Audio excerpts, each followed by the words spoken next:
Well. Good morning, everyone. Monday morning, time for another week. What is going on, everyone? We have a lot to talk about. March Madness. As much as we ripped apart the fact that March Madness went from Friday to Monday instead of doing the Thursday to Sunday like normal, I'm actually really excited for Monday today to have all this basketball on television. So, as much as I thought it was stupid to change it, now that it's Monday, I'm somewhat entertained that we have basketball all day. It's been a wild tournament. Oral Roberts, what? Are you kidding me? We got a Cinderella going on here. Loyola of Chicago and some dominant defense on Illinois. All around, I'm pretty excited. I'm pretty excited for some more college hoops. And we had the Sixers last night, whatever the hell that debacle was. You have the Flyers tonight to see if they can do something that doesn't make me want to punch my eyes out. So that's where we're at. How's everyone doing today? How's the chat doing? What's going on, everyone? Johnny, how are you? Arm Zebra, what's going on? Dominic, thanks for joining.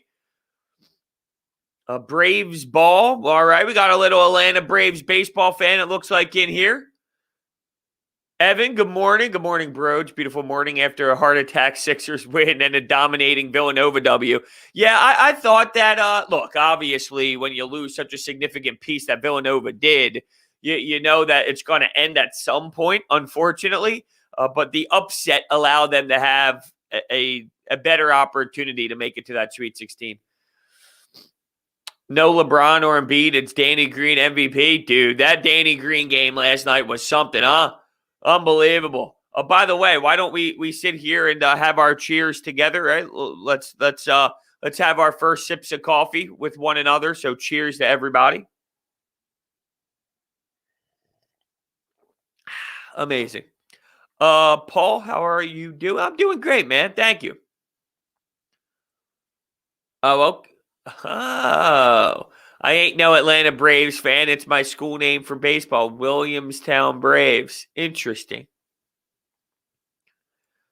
Mike says, good thing I've worked tonight so I don't have to watch the Flyers.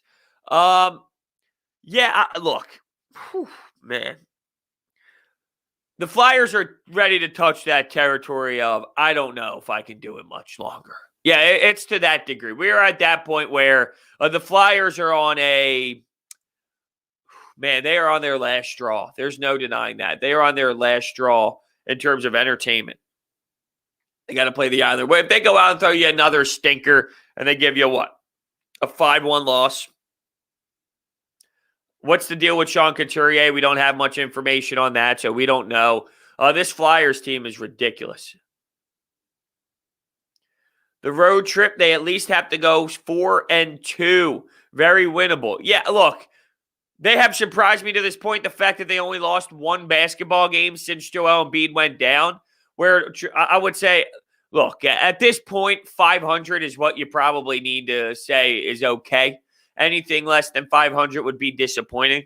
But even if they go 3-3 on a road trip out west without Joel, without Seth Curry, I think that's something that you can be okay with. Of course, context matters. If they go 3-3 and they blew 2 fourth-quarter leads, 6 points, up 6 points with 3 minutes to go and all, yeah, okay, then I wouldn't be as satisfied with the 3-3 record. But from a broad approach, if they go 500 here on the road, I guess I can't be too mad at the Sixers considering their situation. You won't have LeBron James when you go up against the Lakers, so that's significantly different. Clippers, you know what Doc Rivers is being said. There's a lot being said about Doc Rivers from the Clippers side of things since he departed. So does that have any hostility? Does that make Ben play a little bit harder, Tobias play a little bit harder, to try and stick it to them? I don't know. Maybe. Or maybe I'm just going a little crazy. Oh, is Steph Curry out too? I didn't even know that. Or Paul Reed, not the real Paul Reed, says Steph Curry is out. I haven't paid too much attention to Golden State. Is Steph Curry out right now? Well, a lot of people struggle when they go out west. It makes a lot of sense, right? You're away, you're traveling, time zone, all that. So Shams, Joseph S., Okay. Well, yeah, if Steph Curry's out, that changes things a lot. Which sucks because, I'm staying up till 10 o'clock and here I am. I wanna watch the best basketball I possibly can, and then I'm probably gonna see something similar to what we witnessed last night. So that's very frustrating. But Joseph, the sports guy, says, do you think Joel will come back when we are on the road trip? He's being reevaluated on Friday. Now, Shams actually talked about that. There was a Twitter clip going around, Shams of The Athletic. He brought it up that Joel Embiid, 2 to 3 weeks, all that. And he made it seem like that is the time frame still. That is the timeline. And I'm sorry, but that just seems insane to me that he's already ready to play from this bone bruise in 2 weeks. I'm not buying it. I'll wait until I see it. I would be absolutely stunned if he came back in 2 weeks afterwards. That's just not how, unless the bone bruise wasn't as bad, even though they labeled it as a deep bone bruise, or he's just playing through a significant amount of pain. I would be shocked if we are sitting in a spot where Joel Embiid is playing 2 weeks off of that bone bruise. But we'll see. We'll see when he gets reevaluated, and we'll see moving forward. How about Rutgers? Yeah, Rutgers had a oof. That was a tough one for Rutgers last night for sure. You got to close it. You got to do a better job, right? Quite frankly, you got to do a better job than what you provided for the fan base and for everyone who enjoys March Madness last night. Rutgers needs to be better.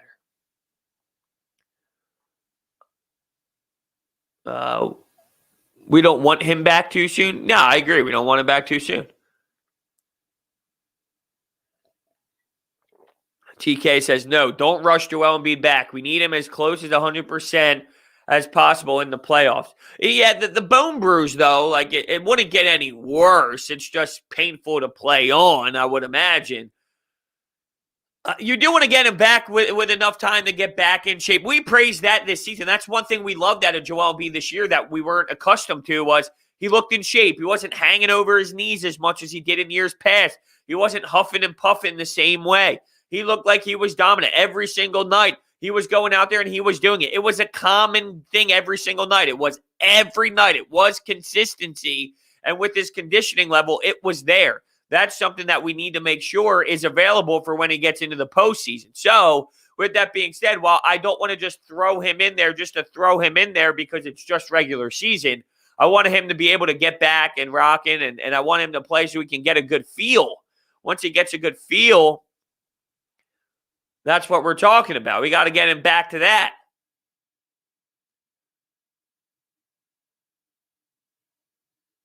I don't think that's true. If you pair Ben Simmons with Buddy Hield, it's over. I don't think that that's necessarily the case, to be honest with you. Now, I want to see the one thing, too, that people don't like to hear, but Danny Green still has a little bit of defense left in him. Not an amazing amount of defense, but a little bit left in him. And Buddy Hield is shooting 38% from three. Okay? Danny Green is shooting 39% from three. Wait, where are we at here?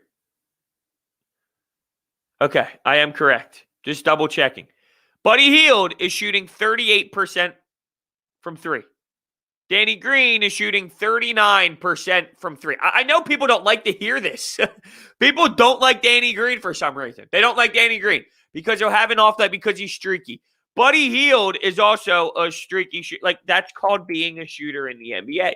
Now let's go to Buddy Hield and his game log. Let's go to Buddy Hield's game log so we can see if he ever has a down performance.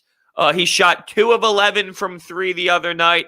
Not as inconsistent. He takes more threes, which I think that's why people feel that way. Because if you look at how many threes per game, 13, 13, 9, 11, 11, 13, 12, 11. But you won't have that type of shot. You won't be able to get that many shots off when you play with Joel Embiid. Because Joel Embiid is going to be taking as many shots. Joel Embiid is going to be dominating. Joel Embiid is going to have the ball in the post. So you're not going to have the ability to jack up that many threes. 2 of 10 from three. 3 of 11 from three. 3 of 10 from three. Buddy Hield has had nights that hasn't been that unbelievable. Like, that's where I think people they fall in love with the name. Yeah, you don't watch Buddy Hield the same way you watch Danny Green. you're going to have the same frustrations, or maybe not the same exact, but you will also have frustrations when you watch Buddy Hield for 82 games. You just don't watch the same player 82 games the way you watch the Sixers. So you're not aware of the flaws that they have because you don't study them to the same level, and you'd be freaking out about Buddy Hield in a different way than you freak about Danny Green. Danny Green is shooting a better percentage, and he's a significantly better defender than Buddy Hield.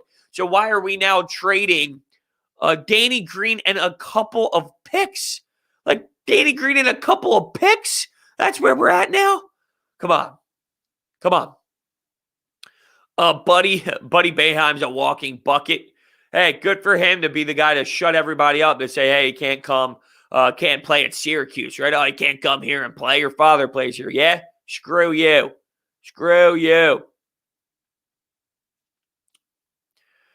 Brodes, I'm in med school.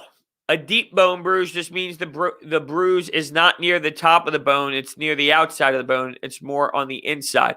All right, but I'll ask you this, Jared. Does that mean that it would take, if it isn't deep, well, is it the same length of time to come back, or does deep mean that it would be like harsher? Bruh, there are so many upsets this year. Oral Roberts in the Sweet 16, Loyola over Illinois, North Texas over Purdue. Yeah, so Loyola of Chicago over Illinois. I know on paper that's an upset, but if you watched Loyola of Chicago and you knew anything about him, and I'm not going to sit here and claim that I am some diehard Loyola of Chicago fan that knew everything about their game, but all the experts and everyone I know that is intensely involved with college basketball, they had this right from the jump. Loyola Chicago is legit, and they're better than their Final Four team. Everyone who knows this team and knows this bracket like deeply, like legitimately, this wasn't that much of an upset. As good as Illinois is, Loyola of Chicago can ball, and they are serious. They're not just some tiny school that has a little run like Oral Roberts. They are an actual school now, and they put themselves on the map. And look, it's not really that much of a surprise is my statement, because they can defend. They are arguably the best defensive team in the damn country with the way that they can close out and the way that they can run out to the perimeter and make plays happen defensively. They're a special team. And it's funny, I don't know if anyone caught this, but Tyrone Johnson, 97.5 The Fanatic, had this take that people didn't love, that upsets are bad for March Madness. And I don't disagree with him at all. Now, where I differentiate myself is this.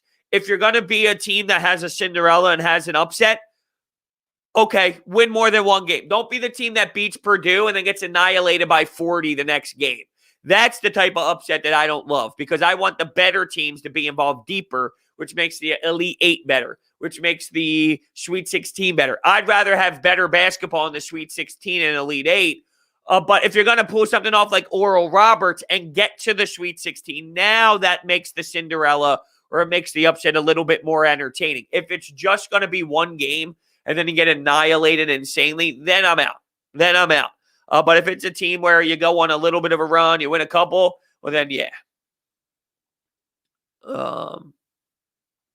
Keith, you're ridiculous.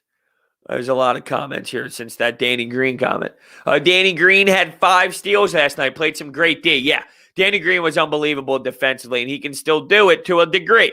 Now, look, he's not an elite defender by any means, but he can hold his own at times. Like when he has his nights, he can hold his own for sure. Green's shooting is elite and D is steady. Yep, I agree with you. Do you believe that this is still Embiid's MVP to lose?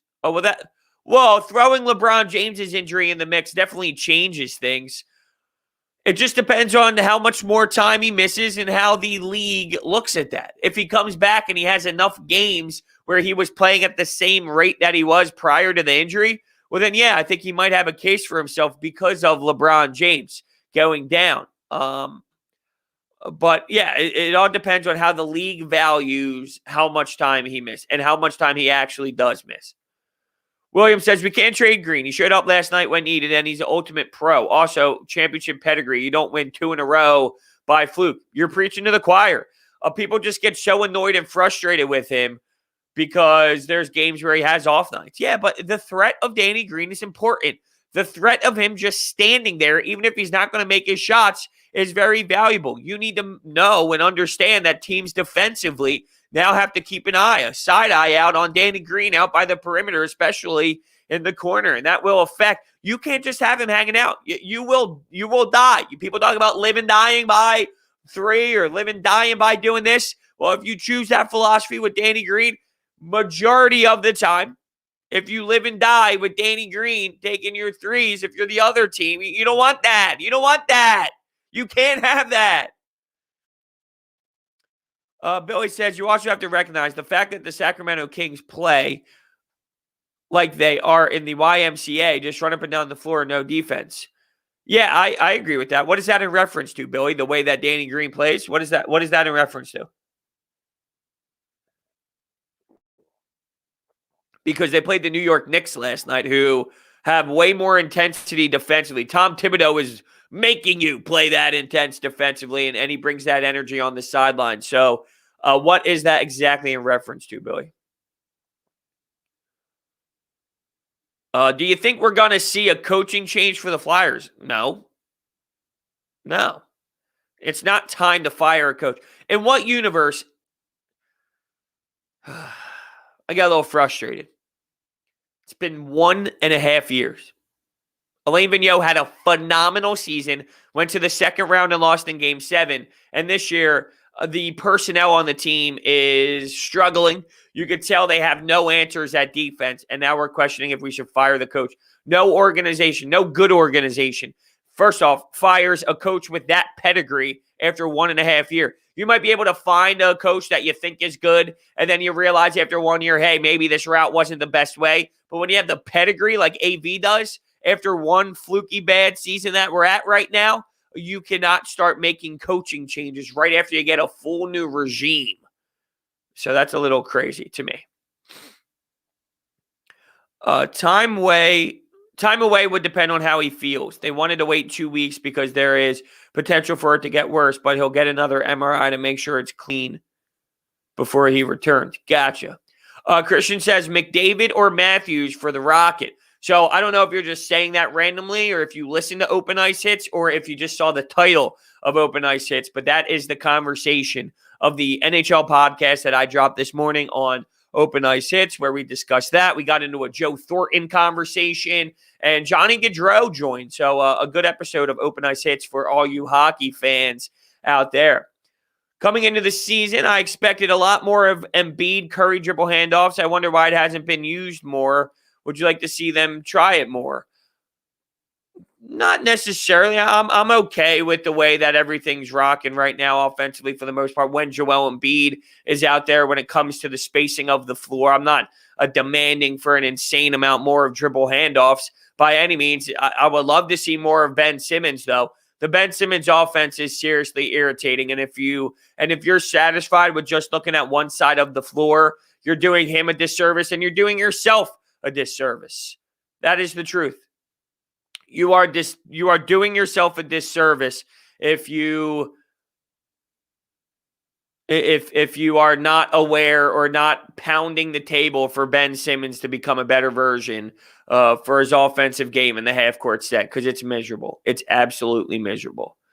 Mike says, I think I was listening to you on the Fanatic yesterday. Yes, I hosted Saturday and Sunday on the Fanatic this past Saturday and Sunday from 3 to 6 p.m. It was a really great time. I had a blast. Hey, Brodes, happy Monday. Glad to hear Doc seems happy with the lineup. Is there a world where we make no moves? Jordan, that's exactly what I actually took away from that. Because he's not just throwing that out there just to throw that out there. There was a reason why. Sorry, I got distracted reading something about from the chat. There's a reason why he said that. You don't just say, well, if we make no moves, then we make no moves. There's a reason why. They talk. They communicate. So if he's going to throw a comment out like that, it almost tells me that him and Daryl Morey had these behind-the-scenes conversations about, hey, this is what we're thinking. This is possible. This is on the table. We'll make this phone call. We won't make this phone call. And the fact that they've had this discussion about what they can do, what they shouldn't do, tells me that making no moves might be there. And maybe it's not no moves, but maybe to them, no moves with air quotes is a tiny move. A George Hill acquisition, a veteran 1 point guard type of thing, instead of a Kyle Lowry. Maybe they think, quote, no moves is nothing splashy, nothing sexy, a little bit boring, a little bit vanilla, one stretch four to help out this Mike Scott backup four spot. Maybe it's something like that, but there has to be something to it, definitely.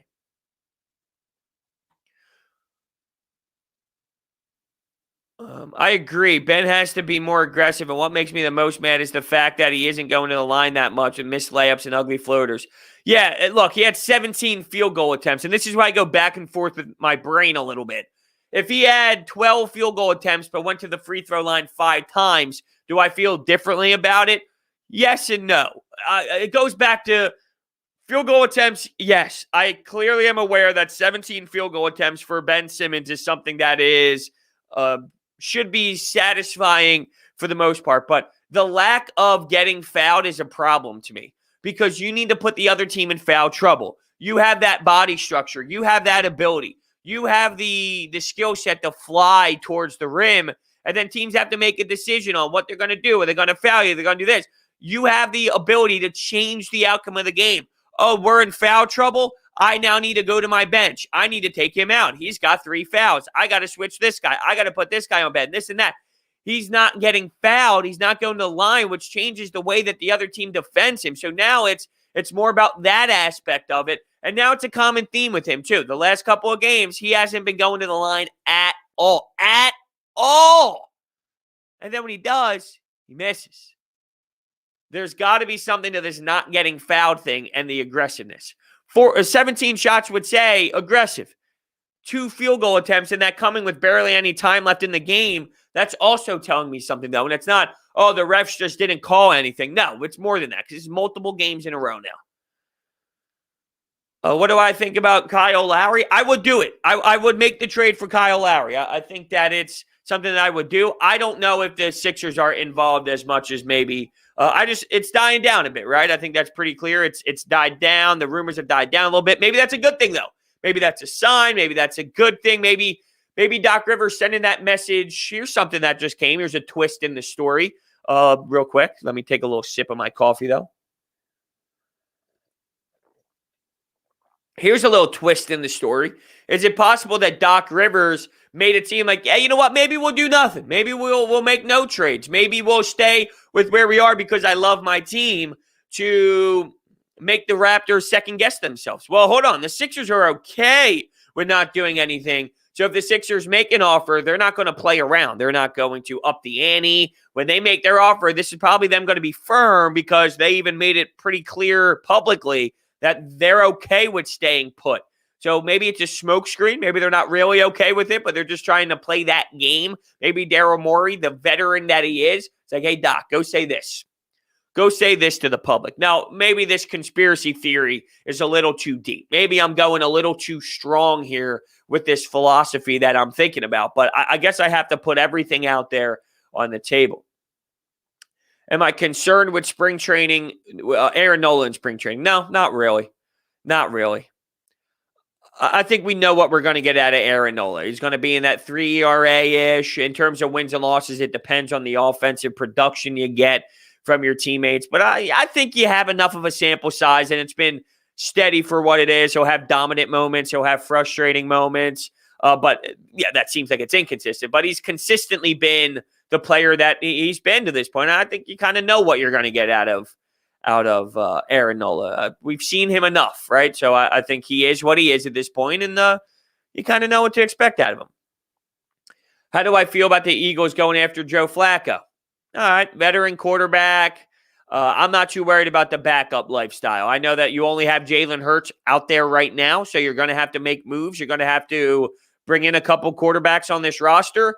Having a veteran like Joe Flacco, if you went in there, you're probably going to lose a lot of football games, but welcome to the NFL. The Nick Foles miracle ride was 1 in 55 billion, if not even more. And luckily, that one happened with the Philadelphia Eagles to win that championship. So majority of the time, 99% of the time, you start going to your backup, you stink. And Joe Flacco is the definition of that. But veteran, won a Super Bowl, could help out a player like Jalen Hurts in the room, could help out with film, with studying, all that stuff. So, yeah, I mean, it's okay. I don't have any problems with it by any means. I'm not jumping up and down for joy either, right? I'm not going streaking down Broad Street because Joe Flacco is now becoming a Philadelphia Eagle. If that ends up being the case. Zach Wheeler is our ace now. This is interesting. We actually had this conversation, Tyler Zoe and I, on the Fanatic on Saturday. Not everyone is an ace. Every team has a 1. Not every team has an ace, and I completely agree with his assessment on that. Zach Wheeler's not an ace. Zach Wheeler's a 1. Aaron Nola's a 1. He's not an ace either. So, and I don't even know, to be honest with you, I don't even know if Zach Wheeler's a true 1. He's probably more of a really good 2, in my opinion, than a 1. But regardless, I'll tell you this. Zach Wheeler is your most steady pitcher that you have. I think he's your more professional, steady guy. You could rely on him more in terms of consistency. But Aaron Nola has the nastier stuff. Aaron Nola has the more upside, if you will. But Zach Wheeler is your steady guy for sure. There are rumors about Zach Wheeler becoming our ace. Okay, so Tommy's saying the same thing. Ace, I guess you guys just mean number 1.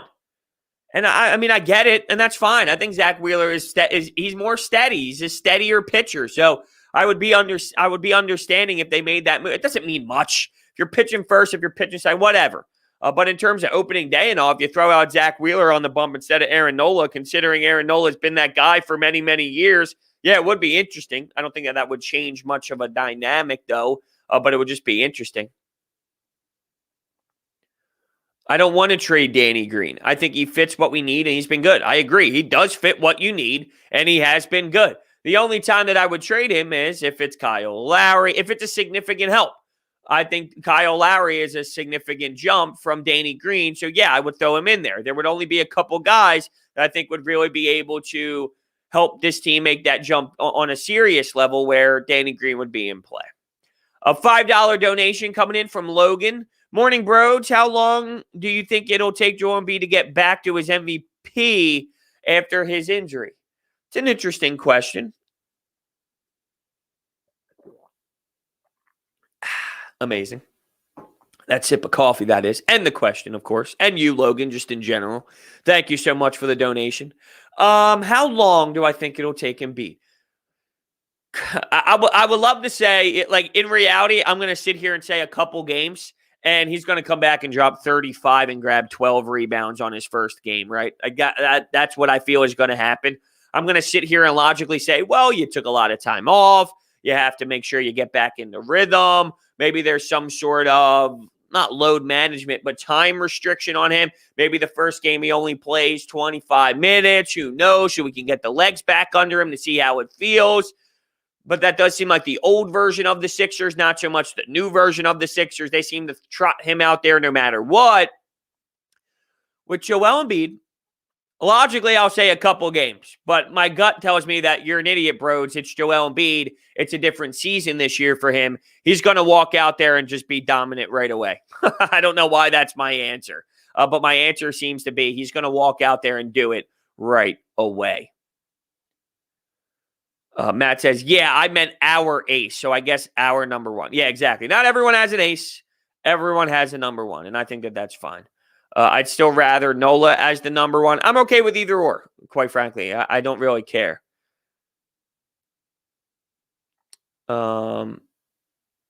I think there was a parade in Brooklyn this morning after Blake Griffin dunked. Yeah, they even put that out on Twitter, huh? And I think they used that SpongeBob meme of the uppercase, lowercase, uppercase, lowercase when it comes to the sentence of like Blake Griffin can't dunk anymore. I really don't know what to tell you about Blake Griffin. I don't. First off, is he going to be playing that many minutes? No. What was his stat line in this game for Brooklyn the other night? I don't really care for Blake Griffin that much. So it looks like he played 15 minutes, and my man had 2 points. So really, whoop-de-fucking-do. Whoop-de-fucking-do. Here comes a guy who has a dunk in 15 minutes. And here we are ready to celebrate and claim that this was the best signing ever. I think it's a little ridiculous, no? A little off topic, but John Martin says, how do you feel about Lamella's wrist injury? I was surprised with his play and was looking forward to him. Now, look, that is very off topic, but I will agree with you, John, that it's very disappointing. I didn't know what to expect out of LaMelo Ball, and everyone said that, he's better than all of his brothers, and then he goes to play overseas, but the whole drama with the Ball family in general rubs everybody off the wrong way, which I understand why, and I'm like, okay, LaMelo, outspoken kid, younger kid, a little bit of an annoying kid when he was younger, when Lonzo was coming up, but this kid can ball. This kid is special. This kid is fun to watch. It takes me a lot to be like, I want to go watch the Charlotte Hornets play. LaMelo Ball makes me want to watch the Charlotte Hornets. I said this on the air, and I hate watching the Pelicans. Zion Williamson does not move the needle for me. They are on national TV way too much. It is not enjoyable to watch Zion Williamson. I'll be honest with you. Okay, that's a little strong. He's a fun watch, but it's overblown how fun it is. Oh, he's transcended. It's amazing. This is unbelievable. No, it's not. Oh, he's changing the position. No, he's not. What position is he? What position does he play? Zion Williamson does not move the needle for me yet. Will he grow into a player that does eventually? Maybe. The Pelicans are a team that are they're boring as hell. LaMelo Ball makes the Charlotte Hornets significantly more entertaining than anything Zion Williamson has done for me. That's for damn sure. 2 points in 15 minutes, and everyone's saying this makes him the team to beat. I know. It's absolutely ridiculous. Absolutely ridiculous.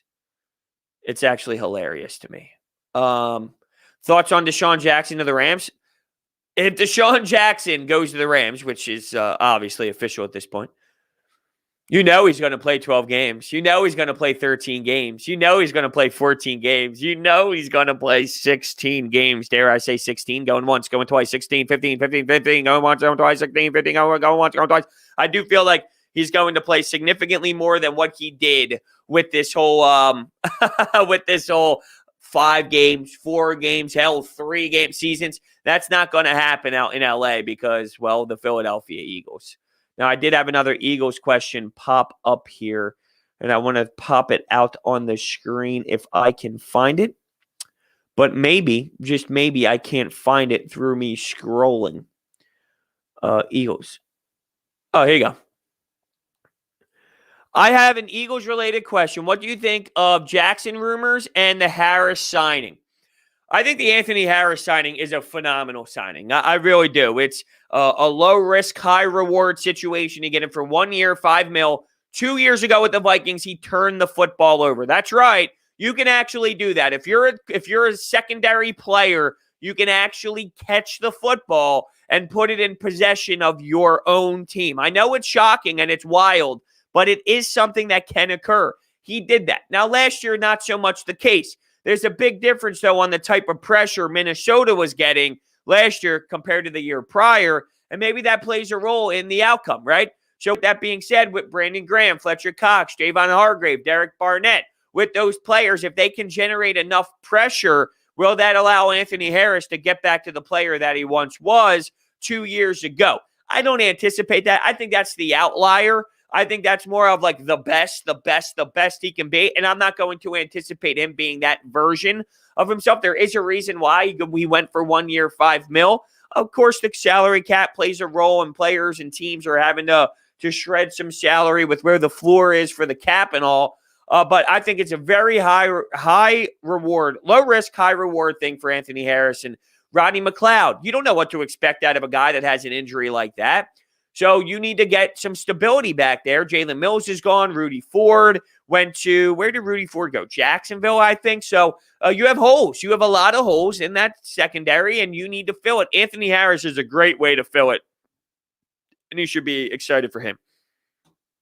Jackson, that would be unreal. Seems like the New York Giants, though, are making a serious push. Can make a serious push.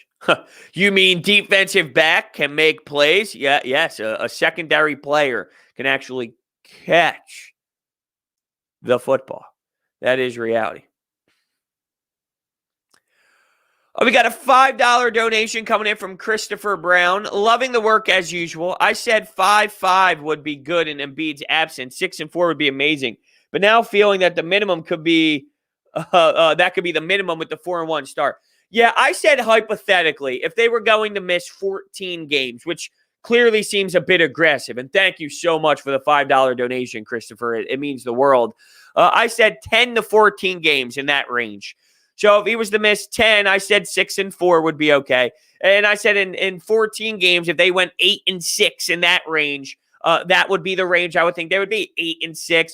4-1 is tremendous, and they're squeaking them out. Oh, hideous, hideous, hideous. You see the difference in the way that this offense operates. And I don't even like saying the way that this offense operates because it doesn't operate in any way. You actually relied on a Danny Green floater shot put desperation mid-range looking thing, I'll call it, in an important moment of the game. I'm sorry, what? Danny Green rolling to his right, tossing up a prayer shot put thing. Danny Green. We're talking about Danny Green. That's what you're resulting to late in the games because you don't have Joel Embiid, and it's pretty damn embarrassing. Not gonna lie.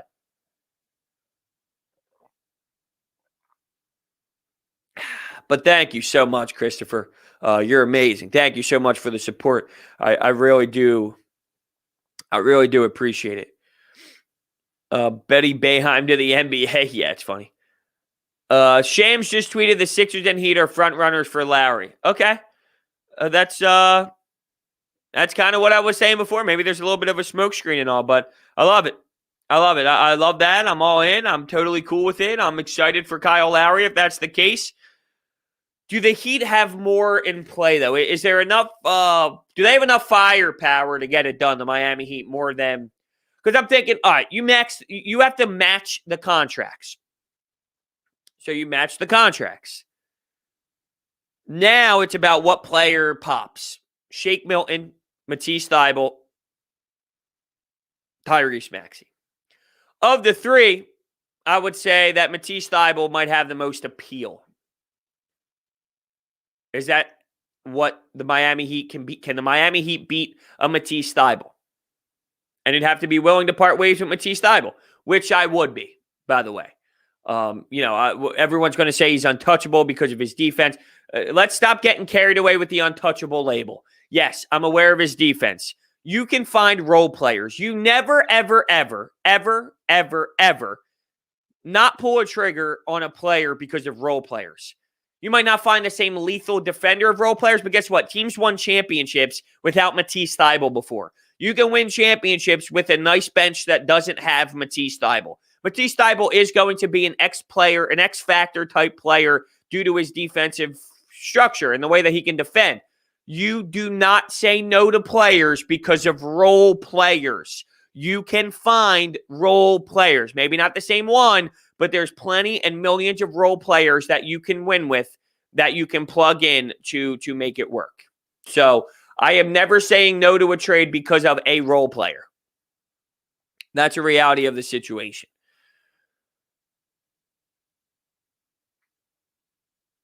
Well, yes, I would rather trade Maxey as well, but there's a reason why you're saying that, right? You're saying that because Maxey isn't as much of a player right now than Matisse Thybulle. You don't think that the Toronto Raptors know that as well?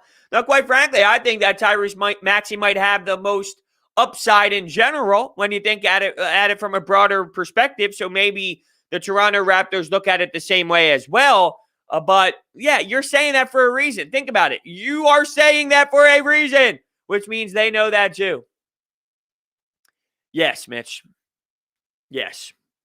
The Knicks really chanted MVP to Julius Randle.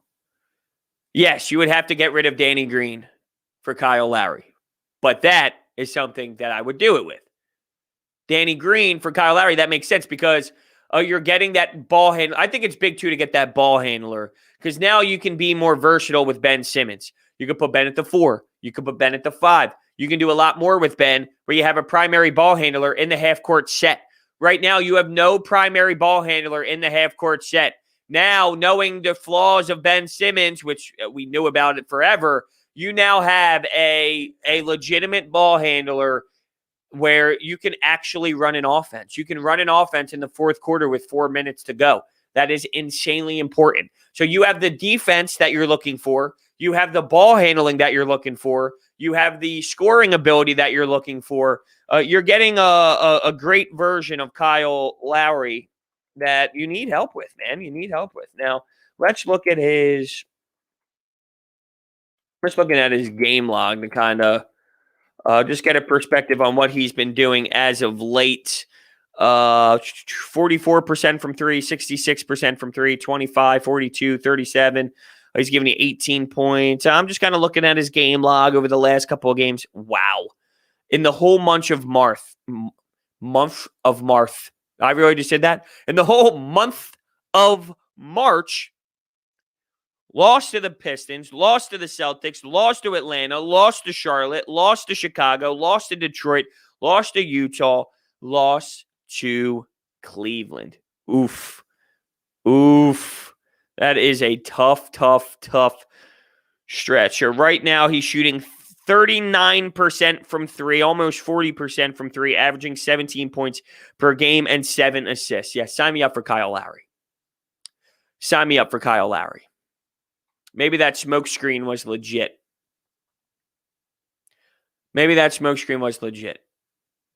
Oh, yeah, he's always shooting good from three. Yeah, it's funny how Nick Nurse was a genius when you have Kawhi Leonard, and now Nick Nurse is what? What's the feel on Nick Nurse now that the team's falling apart? What's the feel? Is he still a genius? Is Brad Stevens a genius, or is the team struggling because of the players out there on the floor? The lack of talent on the floor, the lack of execution. I don't think much changed with these coaches other than what's surrounding them. I don't think it's ironic that now Brad Stevens is looked at as a guy that might go take an Indiana job. And now it's, hey, Nick Nurse, what's going on? Oh, he can't use his timeout. His rotation stink. Yeah, maybe the roster stinks. Maybe that's what it is. So maybe once again, as we go back to the NBA head coach and their role, maybe that's something to do with the players more than it does the head coach, which people tended to not believe when it comes to Brett Brown. You know, all these the last couple of big-time possessions late in the game, you had a turnover twice now. This Ben and Tobias turnover that just happened. Then there was one with Shake Milton, and it was either Shake and Ben or Shake and Tobias. These late game out of timeout plays, they've been butchered. Is that a Doc Rivers problem? Because I'm damn sure that if that happened under Brett Brown, it's his fault. But no one says anything. And I keep that in the back of my head because it's very hypocritical out of these people out there. All you damn people out there that went crazy last year over every little thing on Brett, but doesn't keep the same energy towards this head coach. I just find that interesting. How about Houston? Thank you so much. Logan comes in with a $4 donation. How about Houston with the 20-game losing streak? Crazy, dude.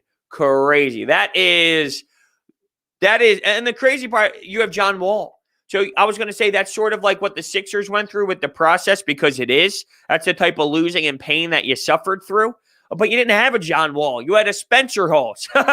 You had a TJ McConnell. You had a Robert Covington. But this is before they even became a serviceable role player. This is when they stunk. This is when they were nobodies. You had a bunch of garbage out there.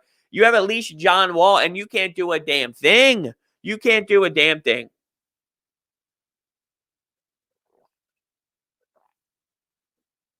20-game losing streak for the Houston Rockets. What a damn shame. Logan, thank you so much for the $4 donation, man. I really do appreciate all of the support. Harden was right about them. Yeah, you're not wrong. Let's see here.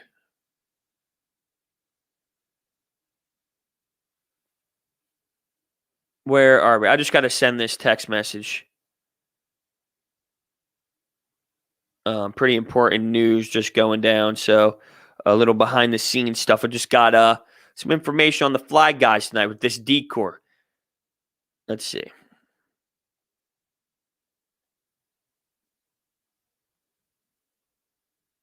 Where are we here? How many? Michael says, Brodes, how many home runs do you believe Harper can get with the? Will he lead the league? No, I don't think he'll lead the league. But how many do I think? I know people say 40. Just basing it off of what he's had to this point, I'll probably say 37. I've been pretty consistent with that 37. So I'll rock with 37 for Bryce Harper as my guess. That's something I will say he will have. Someone did mention Kyle Lowry, though. Do you think we should try and add a third team? You might have to. You're going to have to get creative with it. There's some cap stuff going on. $30 million. You have to match the contract. Might not be very easy to do it. So with that being said, yeah, you might have to add a third team with the Sixers and the Raptors, and we'll see what Daryl Morey can whip up. It's hard to guess when a third team comes into play how everything's going to match out and who's going to get what and speculate what the trade's going to be, because it adds such another dynamic to it. And it adds such another layer to it where it's hard to project what it's going to be when that's the case. But yeah, to guess or to wonder if there's a third team in play, sure, I think that there's a really good possibility for it. You think we win the NBA Finals? Is coming from Joel Embiid himself. I hope your bone bruise is doing good, Joel. I hope you're doing all right. This team can, and this is sort of how I started off my show on Sunday. Is this team a serious team to win a championship? Yes. Here's why. Flaws. The three teams at the top, Sixers, Nets, Bucks. All three of those teams have flaws. Giannis has a major flaw. He's got a Ben Simmons flaw. He can't shoot the basketball. Their star has a flaw. Joel Embiid's flaw is availability, which is a flaw. But when he is out there on the floor, he has no flaw in his games. He can post up. He can face up. He can shoot the three. He can get to the free throw line. He can knock down his free throws. Your best important player has no flaw on the court. Getting on the court is the flaw. Once he's on there, different story. The Brooklyn Nets, what's the flaw? The bench depth. They have the scariest starting five to this point because of the three-headed monster, although we don't even know the situation with Kevin Durant. That's another flaw for the Brooklyn Nets. But when you look at this team, all the other teams have flaws too. The Sixers are not perfect, but it comes down to the superstar. Defense is also a flaw. It comes down to the superstar overcoming those flaws and putting you in a better area. The Sixers have just as much of a spot to do that as anybody else. So that's how I say with it. Christopher Brown with the $2 donation. Matisse on the Raptors will give Embiid a nightmare. That is true. Can you imagine a situation where Nick Nurse, he brings the rush, he brings players at him, throwing guys at him, and here's Matisse Thybulle just being insanely hectic and forcing Joel to turn the ball over 6, 7, 8 times in a game. Geez, that would be a nightmare, but I could see it happening because that's the type of player Matisse Thybulle is. So I guess that is that is just, yeah, it's crazy to think about. And I'm sort of blown away here. I don't even know what to say. I'll be honest with you. This is wow. Thank you so much, Odyssey, for the $100 donation. Wow. Thank you. I am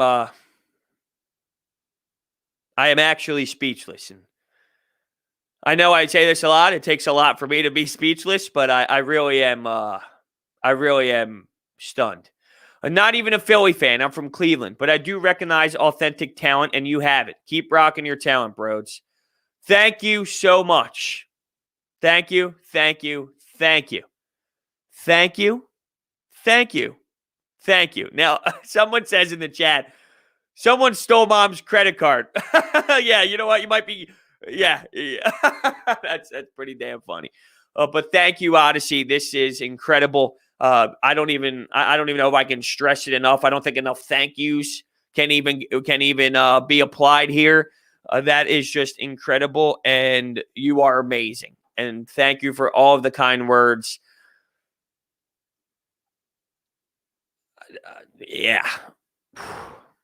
Cheers. Hey, cheers, everyone. If you're sitting here having a cup of coffee with us here on Coffee with Brodes, which we like to do, cheers to everyone out there. Let's all take a sip together. What do they say? They say l'chaim. L'chaim.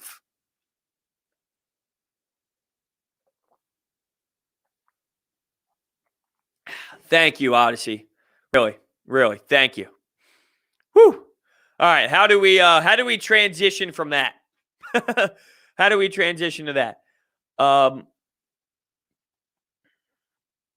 Brodes, what do you think of the end of the season All-Star game to get Ben Simmons playing offense again?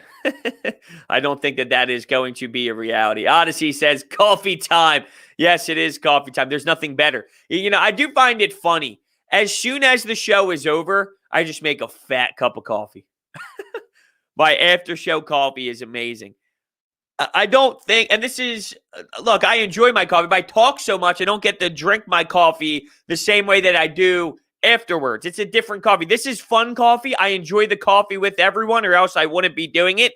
But I talk a lot, and I don't get to sit there and drink it to the pace that I do if I'm doing it off the show. So as soon as the show's over, I end the stream, bang, bang, bang. I go up, I pet my dog, I let him out back, I throw the frisbee, whatever. I brew a fat cup of coffee, and then I enjoy my second cup of coffee. It's like as soon as coffee with Brodes is over, I wonder what Brodes does. You know what I do? I make a damn cup of coffee. I make a cup of coffee. I probably go through, realistically, there's times where I'll make 3 in my morning. So I wake up, I have my first cup at 9 with you, and then at 10, I'll make my second cup, and then maybe I'll make a third around 11. Maybe I do that. If not, it's 1 at 9, 1 at 10, and then that 2 o'clock hour-ish. So I'll go through 3, but I hit I have different, on my Ninja, I have normal cup, extra large cup, the traveling mug, an extra large traveling mug, half pot. So I play around. It depends, right? Because, if I make a traveler mug or an extra large traveler mug compared to a single cup, it's significantly a different coffee. You get a serious after the show. Of course I get serious after the show, right? Come on now. Look, I get serious before the show as well. Brodes, I'm 18. Oh, I hit the wrong one. Brodes, I'm 18, almost 19. When should I start drinking coffee? Right now. Michael, right now. You're involved all the time. I see you throughout the chat all the time with Coffee with Brodes. It's time. I think we need to pop the cherry. That's what we're going to do. Let's plan for it, too. Let's have this a part of the show. I want you to be a part of the show for your first time popping the cherry. That's important to me. So we're going to set this up.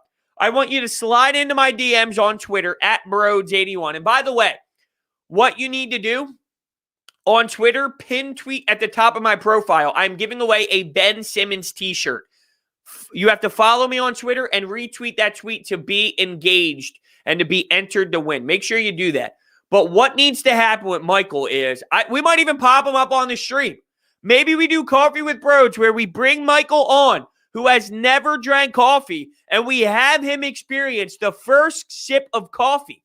Ooh, hold on. We got a problem here. Michael says he's in school every day when watching. We might need to, but you're from home, right? Dare I say, screw school for that 5 minutes. Pop him on the screen. I think we need to do this. I think we need to pop the cherry of this younger generation to make sure you throw some coffee in your way. Think about school with coffee. And look, the first time you drink it too, you're probably going to be all like jittery. What is this feeling? You drink it too fast. You're sitting in school like, whoa, what's going on here? And then you realize what Adderall is like. Let's not do Adderall with Brodes. No. Let's not do that. Drinking coffee for the first time is like a celebration. Yeah, it's like I'm bringing you into this world, right? Everyone had their first sip of alcohol, your first beer, right? Before you're 21, let's be realistic. Everyone takes their first hit of weed, and it's like, I was with it when I took my first bowl hit, or I was with it when I took my first bong rip, and you definitely don't want to start with the bong. I'll tell you that for free. Michael says I have to talk with my parents. Well, come on, you're 18, 19 years old, dude, right? Can you just hop on here? You know what I'm saying? Like, everyone's like, hey, that first rip of pot, that first beer, that first shotgun, that first vodka, soda, whatever. Everyone's got it. My parents would think I would beat you hyper. All right, well, look. You take care of the behind-the-scenes stuff. That's all. You take care of the behind-the-scenes stuff, and then we'll figure out what we do after that. How about that? Yeah, dude, the March Madness is crazy, man. Crazy. Nothing like some good old weed. Love weed. Look, There's nothing wrong with a little how do you do here and there, right? Thoughts on the Deshaun Watson rumor? So I talked to Adam Kaplan and Jeff Mosher of Inside the Birds. Those were my two guests this weekend on 97.5 The Fanatic, and I asked both of them about this. Yeah, there is some legitimate interest involved by the Eagles. Phone calls are being made. They're doing their due diligence. Of course, you need to figure out the legal side of things and see how that plays out. I'm not touching that. I don't have any information. I don't have thoughts on it. It's out of my control. It's to this level where I don't know, all right? I stay out of it. I don't know. But Adam Kaplan, Jeff Mosher of Inside the Birds have made it clear that the Eagles have shown interest on Deshaun Watson. But then you ask this question. Is it worth giving up 3, 4, 5, 6, 7 pieces, however many it takes, whether that's players, draft picks, a combination of them, whatever it takes? Is that worth it when you have so many holes? Or would you rather keep your quarterback how it is with Jalen Hurts, figure out what he is, and then you establish fixing the roster, then go get your guy? The one thing I can say is, while I agree with that philosophy, if you can get a player like Deshaun Watson, like the quarterback's the most important position. So if you can go get your most important position, isn't that what it's all about? At the same time, if you have that, then yeah. If you have that and you don't have a team, well, what are you going to do? So it's a hard combination to figure out, but I see both sides. I do. It's go get your quarterback. Go get your quarterback. Isn't that the number one rule? Find your quarterback, then you can figure out the rest. So I understand that mentality. If you can get Deshaun Watson for 10, 15 years, come on, right? Come on. Yeah, this year might stink. The next year might stink. But you're looking at this more than a 1 or 2 year thing. Now you're going to have to give up pieces and your first round picks and all that would be a problem. But how do you pass up on the possibility of landing a Deshaun Watson? That's what I'm saying. No, see, this is where I disagree a little bit, though. No weapons for Watson. Miles Sanders, Dallas Goedert, Jalen Reagor. Like, that's a good start. Then you can actually go out, not maybe now because of where you are with the cap space, but as you move forward, you can go out and sign a veteran player from free agency. It's not no weapons. Greg Ward is a fine, reliable slot receiver. There's not many slot receivers that are dynamic, dynamite, elite receivers. They're reliable slot guys for a reason. So don't tell me Miles Sanders, Dallas Goedert, Jalen Reagor, Greg Ward would be an absolute disaster for someone like Deshaun Watson. Is it the best? No, I'm not saying it's the best, but saying no weapons at all, I bet you Deshaun Watson can do some damage with those players. They could be okay. It wouldn't be a disaster. And then you can go out and figure out a veteran receiver, go out and get a player. Like, you can figure this out. To make it seem like it's impossible, that's where I draw the line. No, not J-Jaw. Not J-Jaw. Yeah, cap space moving forward is significantly different. Now, the bad thing about Watson, though, is the contract will become heavy. That's what happens when you have a lethal player like Deshaun Watson. But when you draft a quarterback, you see the difference. We saw it with Wentz. We saw it with Russell Wilson when he won a Super Bowl. It's a lot easier to manage things when you have players on these smaller contracts. And once you pay that quarterback, now it's time to really start working with a lot of different switches and restructures, and it gets a little bit more iffy, for sure. It's a little bit more iffy. How about this? Johnny Gaudreau is in the chat. What's up, Johnny? What's going on? Thanks for joining us. Are you having your coffee with us today with Coffee with Brodes, right? Coffee with Brodes, you checked in. We got about 1 or 2 minutes left. Thanks for joining. I want to know you're having your coffee. It's Coffee with Brodes. You know what I mean? You guys going to win tonight against Ottawa. We got so many questions for you. That is Johnny Gaudreau, though, if anyone thinks that this one's fake. Because we get a lot of fake people in here, John, in case you didn't know. We get fake Joel Embiid accounts. We get fake Bryce Harper accounts. And people just make the name Bryce Harper and put a picture up of Bryce Harper. But this is, in fact, actually Johnny, in case people did not know. Sure am, he says. Love my cup of Joe. Of course. You know, you got to give the people what they want. You got to give the people what they want. People are excited that you're in here, by the way, John. Evan says, Johnny G. He's sure is happy about that. And he loves Coffee with Brodes. Oh, thanks, John. I appreciate that. You're a good friend. What that? By the way, speaking of friend, You watching Friends? I know you're a big Friends guy. See, this is what's going to start happening here. Come to Philly. We need you. Now we're starting to get people into like, hey, you need to come to Philadelphia. Look, I'm not going to say I disagree with these people. You know what I'm saying? Maybe we can work out. I'll have my people call your people. I'll tell Chuck, hey, Chuck, what do you think? Maybe we can pick up the phone. You know what I'm saying? Every night he watches Friends. So in case anyone wanted to know what Johnny Gaudreau rocks at night, some Friends, and he's a Ross guy. That's a problem to me. No one likes Ross. It's always Joey and Chandler. It's a combination of the two. Like, that's what it is. You gotta love. Like, I can't choose. I can't choose between the two. But yeah, thanks so much for popping in here. Johnny's going to peace out. See you later, John. Thanks so much for coming in here. But it's funny, though. Johnny to the Fly Guys, ASAP. Johnny G to Philly with the heart emojis. People want Johnny Gaudreau here in Philadelphia, and I don't necessarily blame them. All right. So that was a cool way to end it. So, everyone, thanks for having some fun here with Coffee with Brodes. It is now 10 o'clock, past 10 o'clock. We went a little overboard today. That's what happens when Johnny pops into the stream. Thank you guys so much for listening to Coffee with Brodes today. We will see you tomorrow morning. See you guys then.